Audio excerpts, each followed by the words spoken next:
We're at a home today to complete a sheetrock patch. The door stopper has broken,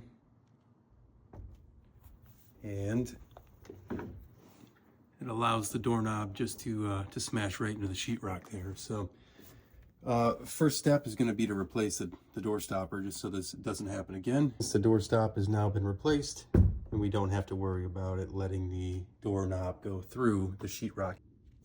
We've got the hole cut out.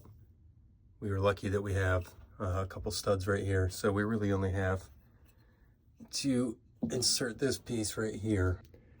So I've attached a simple 1x2 on the right hand side, and then we'll use the stud that's already on the left. Here's the patch, and it fits very nice. The tape's been installed. I'm going to put mud in now. It's not the prettiest patch, but it's so much prettier than that hole in the wall.